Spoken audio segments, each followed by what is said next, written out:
Hi viewers, welcome to our channel. ప్రస్తుతం మనతో పాటు దాము బాలాజీ గారు సీనియర్ జర్నలిస్ట్ ఉన్నారు. వారితో ఒకసారి మాట్లాడదాం.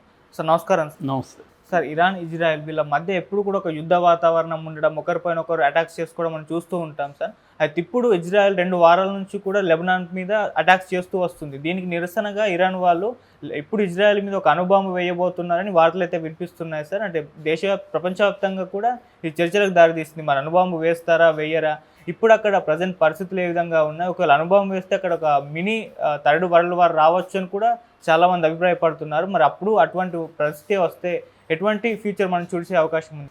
నేను గత కొన్ని రోజుల నుంచి చాలా డీప్గా ఈ ఇష్యూని ఫాలో అవుతున్నాను. దాదాపు ఓల్డ్ లెవెల్లో ఉన్న ఎక్స్పర్ట్లు ఏం మాట్లాడుతున్నారో అవన్నీ కూడా నేను చదువుతున్నాను, వింటున్నాను. సో ఒక సీరియస్ సిచ్యువేషన్ ఉంది. ఇప్పటి వరకు మనం చూస్తున్నది ఏంటంటే, ఇజ్రాయెల్ గాజా మీద దాడి చేసి దాదాపు 40,000 మంది ప్రజల్ని, గాజా ప్రజల్ని చంపేసింది. అందులో సగం మందికి పైన చిన్నపిల్లలు. తర్వాత నరకం, భూమి మీద నరకం అనేది వాళ్ళు చూస్తున్నారు అక్కడ గాజాలో ప్రజలు. ఎందుకంటే వాళ్ళకి బేసిక్ నీడ్స్ ఏవి ఉండట్లేదు. కంప్లీట్గా ఇన్ఫ్రాస్ట్రక్చర్ దెబ్బతినిపోయింది. భయంకరమైన జబ్బులు ప్రబలిపోయినాయి. పిల్లలకి ఆహారం లేకుండా అయిపోయింది. అంత ఊహించని ఒక హ్యూమన్ ట్రాజెడీ అంటాం ఈ స్థాయిలో. సెకండ్ వరల్డ్ వార్ తర్వాత ఈ స్థాయిలో హ్యూమన్ ట్రాజెడీ అనేది ఎప్పుడు లేదు. దీనికి బాధ్యత అయితే ఇజ్రాయెల్ వహించాలి ఖచ్చితంగా. ఎందుకంటే వీళ్ళు చెప్పేది ఏమంటే, అక్టోబర్ 7న హమాస్ వాళ్ళు ఇజ్రాయెల్ మీద దాడి చేశారు, అది కూడా ఘోరమైంది. కాకపోతే వాళ్ళు ఎందుకు దాడి చేశారు అనే దానికి మళ్ళీ వాళ్ళ వైపు నుంచి ఒక రీజన్ ఉంది. ఇదేంటంటే చీమ ఎందుకు గుట్టావు అంటే ఏదో కథ ఉంది కదా, చేపల కథ. అలాగా ఒకరికొకరు వాళ్ళ రీజన్ చెప్తారు. ఇజ్రాయెల్ ఏమో కొంతమంది హమస్ సంబంధించిన పాలస్తీనా నాయకుల్ని తన దేశంలో బందీలుగా పెట్టుకుంది ఎప్పటి నుంచో. వాళ్ళని విడిపించుకోవడానికి హమస్ వాళ్ళ దేశం మీద దాడి చేసి వాళ్ళల్లో కొంతమందిని తను తెచ్చుకుంది. మీరు వదిలితే మేము వదులుతామని. నిజానికి వీళ్ళు వదిలేసింటే, వీళ్ళు వదిలేకపోతే అప్పుడు వాళ్ళ మీద చర్య తీసుకున్న అర్థం ఉంది.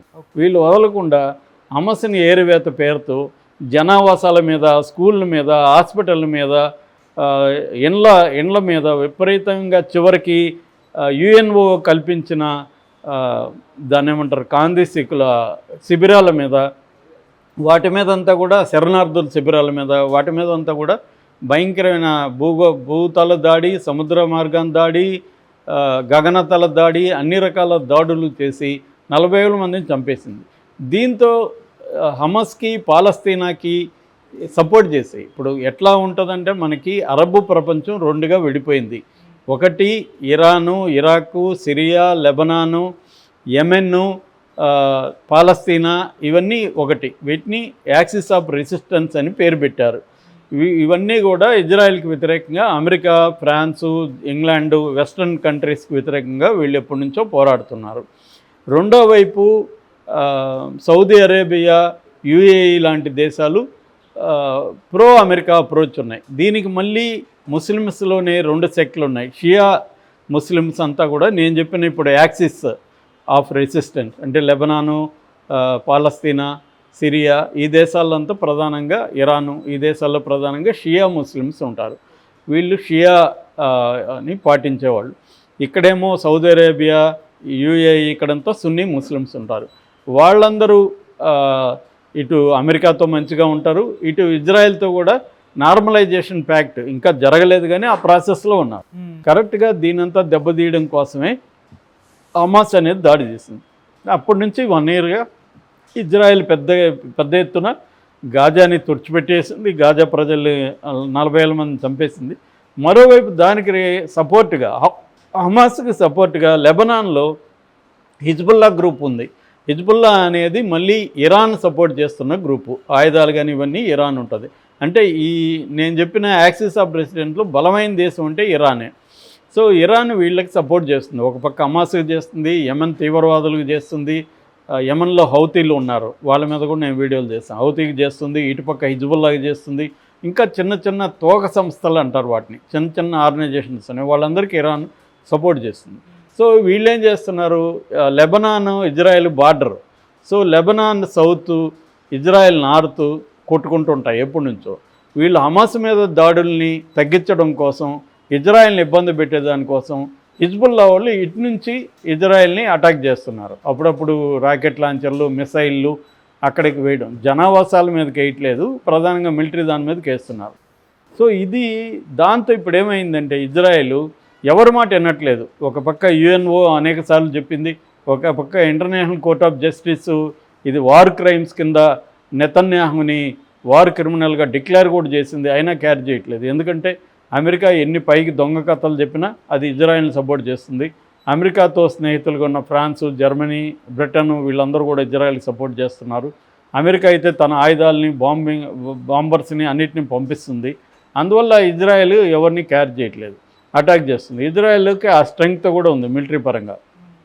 సో ఇప్పుడు ఏమైంది, ఇజ్రాయెల్ గత 2 వారాల నుంచి లెబనాన్ దేశం మీద, బీరూట్ లెబనాన్ రాజధాని బీరూట్ మీద ఎయిర్ స్ట్రైక్స్ మొదలుపెట్టింది. ఈ ఎయిర్ స్ట్రైక్స్లో ఈ హిజ్బుల్లా నాయకుడు, ఆయన్ని సెక్రటరీ జనరల్ అంటారు హిజ్బుల్లాకి, ఆయన హసన్ నస్రుల్లా 64 ఏళ్ళు, ఆయన గత 32 ఏళ్ళుగా నాయకత్వం వహిస్తున్నాడు. అరబ్ ప్రపంచంలోనే అతను ఒక హీరో అని చెప్పచ్చు. అరబ్ ప్రపంచంలో అతన్ని హీరోగా చూస్తారు. పాకిస్తాన్లో కూడా మొన్న ఆయన చనిపోయినప్పుడు పెద్ద ఎత్తున ర్యాలీలు జరిగాయి. ఇప్పుడు ఈయన చనిపోతే ప్రపంచవ్యాప్తంగా ఉన్న అరబులందరూ, కొన్ని దేశాలు మినహా, ఈ సౌదీ అరేబియా లాంటి దేశాలు మినహా ప్రపంచవ్యాప్తంగా ఉండే అరబులందరూ కూడా దుఃఖిస్తున్నారు. ఈవెన్ యాంకర్లు కూడా చెప్తూ ఏడ్చేస్తున్నారు. అంత ఆ ప్రజలకు ప్రీతమ నాయకుడు ఆయన. సో అట్లాగే వీళ్ళకందరికీ అతి దారుణమైన శత్రువు కూడా. ఎందుకంటే ఆయన కరిస్మాటిక్ లీడర్, ఓన్లీ లీడరే కాకుండా ప్రజలతో కూడా మమేకమయ్యి లెబనాన్ సమాజంలో కానీ లెబనాన్ రాజకీయాల్లో కానీ ఆయన మమేకమయ్యాడు. ఓన్లీ ఒక మిలిటెంట్ గ్రూప్గా ఉన్న దాన్ని వైడన్ చేశాడు ఆయన, సామాన్య ప్రజలకు కూడా దగ్గర చేశాడు. అందువల్ల అతన్ని ఎప్పటి నుంచో చంపాలని అమెరికా, ఇజ్రాయెల్ వేటాడుతూనే ఉన్నాయి, కానీ ఇప్పటికీ సాధ్యమైంది. అప్పటికి ఆయన ఎంత జాగ్రత్తగా ఉన్నారంటే 6 సిమిలర్ బిల్డింగ్లు ఉంటాయి. 6 మనం కానీ వీడియోలు చూస్తే తెలుస్తుంది. 6 సిమిలర్ బిల్డింగ్లో ఏ బిల్డింగ్లో ఆయన ఉంటాడో కూడా ఎవరికి తెలియదు. పైగా ఆయన ఎక్కడుంటాడో ఆ బిల్డింగ్లో ఉండడు. ఆ బిల్డింగ్ కింద 60 అడుగుల లోపల ఒక సెకండ్ బంకర్ అంటారు, బంకర్ కింద ఇంకొక బంకరు. ఆ బంకర్లు కూడా వెరీ ఎటువంటి బాంబులు ధ్వంసం చేయలేని స్థాయిలో కాంక్రీట్ వేసుకొని నిర్మించుకున్న బంకర్లు. దాన్ని ఇప్పుడు వీళ్ళకు కరెక్ట్గా ఐడెంటిఫై చేసి ఏ బంకర్లో ఉన్నాడో ఆయన ఐడెంటిఫై చేసి దాని మీద అతి శక్తివంతమైన బాంబుల్ని విడిచారు. ఆ బంకర్లను కూడా పేల్చేసింది. బంకర్ని పేల్చే ట్యాంకర్స్ అంటారు వాటిని. 2వ ప్రపంచ యుద్ధం నుంచి జర్మనీ డెవలప్ చేసింది వీటిని, బంకర్ని పేర్చే బాంబుల్ని. దాన్ని ఇప్పుడు పెద్ద స్థాయిలో వీళ్ళు తీసుకున్నారు.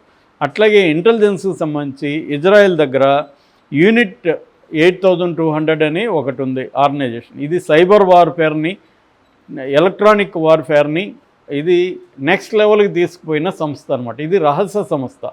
ఈ యూనిట్ 8200 అనేది వీళ్ళ ద్వారానే ఇప్పుడు హిజ్బుల్లా దీంట్లో కూడా తమ మనుషుల్ని ఇన్ఫిల్ట్రేట్ చేయగలిగారు. వాళ్ళు ఎప్పటి నుంచో ట్రాక్ చేస్తున్నారు వీళ్ళందరినీ.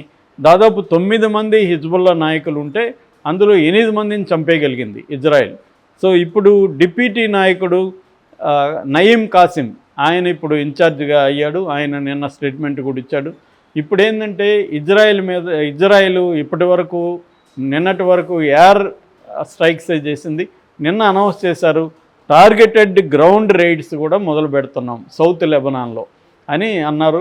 ఫస్ట్ టైం ఈ మధ్యకాలంలో లెబనాన్ మీద ఇండ్ల మీద కూడా బాంబులు, ఇండ్ల సముదాయాల మీద కూడా బాంబులు జారవిడిచింది ఇజ్రాయెల్. ఇప్పటి వరకు ఈ 2 వారాల్లో 1000 మంది చనిపోయారు. అట్లాగే నెతన్యాహు ప్రజలను హెచ్చరిస్తున్నాడు. నెతన్యాహు స్టైల్ ఏంటంటే మేము మిలిటెంట్లను చంపుతాము, మీరు ప్రజలు పారిపోండి, ఇది ఫస్ట్ అనౌన్స్ చేస్తాడు. ఆయన తెలిసి ఎక్కడికి పారిపోతారు?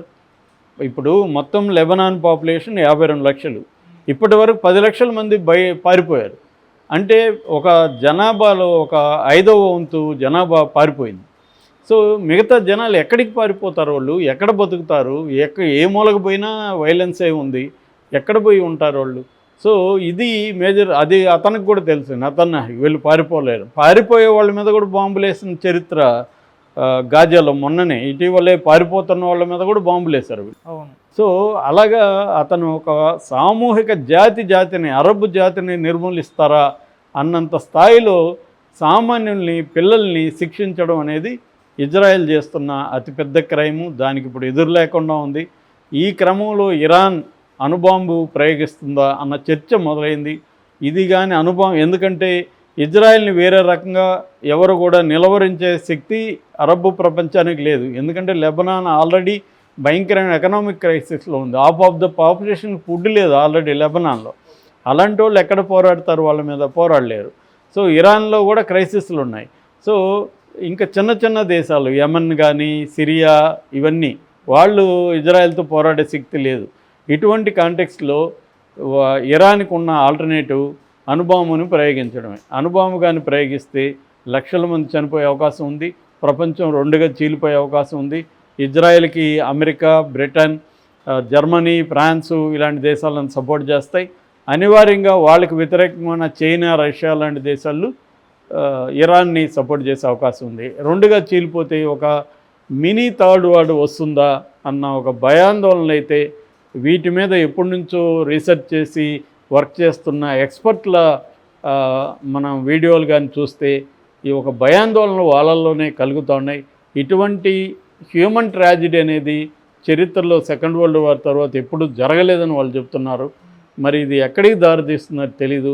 మోడీ లాంటి వాళ్ళు కూడా దీన్ని యాక్టివ్గా గమనిస్తున్నారు. నిన్న కూడా నెతన్యాహుతో మోడీ మాట్లాడాడు. కానీ నెతన్యాహు ఎవరి మాట వినే పరిస్థితి లేదు. ఎందుకంటే అతని దేశంలో అతనికి వ్యతిరేకత ఉన్నింది. అతను దిగిపోయే పరిస్థితి ఉన్నింది. హమాస్ అతనికి మేలు చేశారు. హమాస్ కానీ దాడి చేయకపోయింటే ఈ పాటికి అతను దిగిపోయేవాడు. సో అతనికి ఇంటర్నల్గా డొమెస్టిక్ పాలిటిక్స్లో భాగంగా అతనికి యుద్ధం అవసరం. అయితే దీనివల్ల ఇప్పుడు లక్షలాది మంది ప్రజలు